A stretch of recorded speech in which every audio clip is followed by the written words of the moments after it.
এই তো আমার মামির হাতে যেগুলো বের হচ্ছে, এখানে বের হচ্ছে অনেক। এই তো দেশি আলু মামি এসে তুলতেছে দেশি আলু। এই তো এই আলুটা অনেক বড় হয়েছে, আলুটা কালারটা লাল হয়েছে। হরে কৃষ্ণ, আমরা চলে এসেছি আলু তুলতে। এই যে সবাই মিলে দেশি আলু তুলছি। দিদি দেখা, এই তো ওই অনেক স্বাদ করে লাগিয়েছে। এই যে আর আমাদের স্পেশাল অতিথি হচ্ছে আমাদের সাজো মামি, ও নিয়ে চলে এসছে তুলতে, আমাদের সাথে ওনাকে নিয়ে এসছি আমরা সবাই মিলে জোর করে। এতে এগুলা তোলা হয়েছে। আলুগুলো কিন্তু সুন্দর সাদা কালার। তো এখনো বাকি আছে, দেখা যাক কতগুলো হয়। আর কালকে বৃষ্টিতে আমাদের কলা পড়ে গেছে, কালকে অনেক বাতাস ছিল।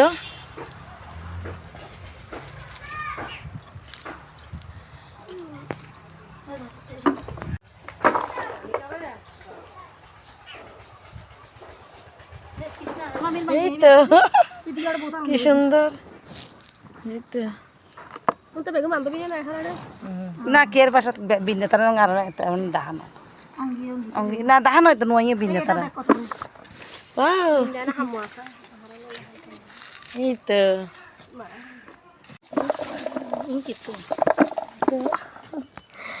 আমার জীবনে প্রথম আলু তুলছি, খুব সুন্দর আলুগুলো।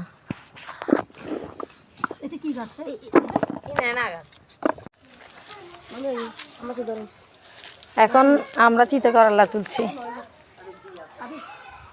এই যে আমার সাজো মামি দেখো, এই দেখো, এই দেখো।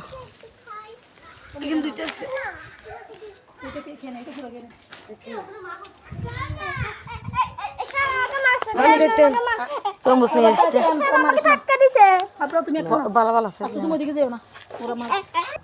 আমাদের সুন্দরী মামি এখানে অনেক কাজ করছে, কষ্ট হচ্ছে। কলার কি থন বের করছে, কলার থর।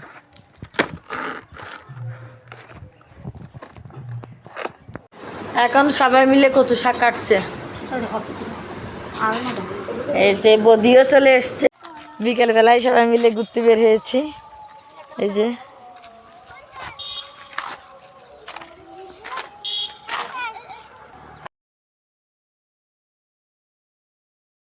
লাগবে, এখানে চলে আসেন। এখানে সব আকন্দ ফুলের গাছ।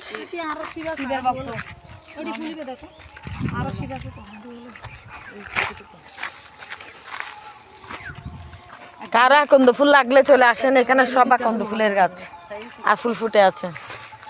এই মালাগুলো গাঁথলে সুন্দর হয় মামি।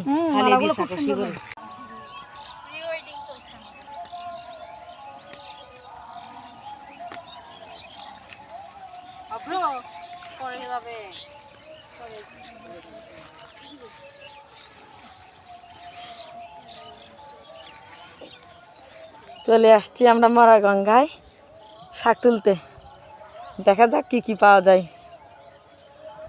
অনেক সুন্দর একটা জায়গায় চলে এসেছি, সব দিকে ধান ক্ষেত আর এদিকে আছে শাক।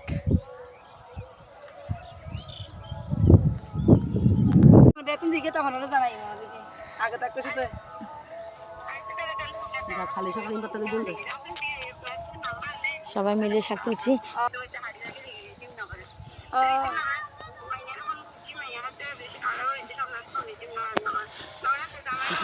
অনেক সুন্দর শাক এখানে।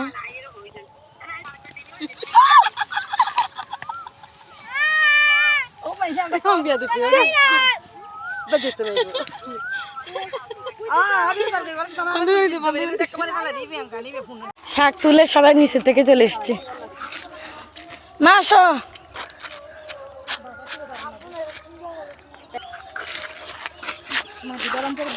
আর এখানটা আকন্দ ফুল অনেক বেশি, সব দিকে আকন্দ ফুল।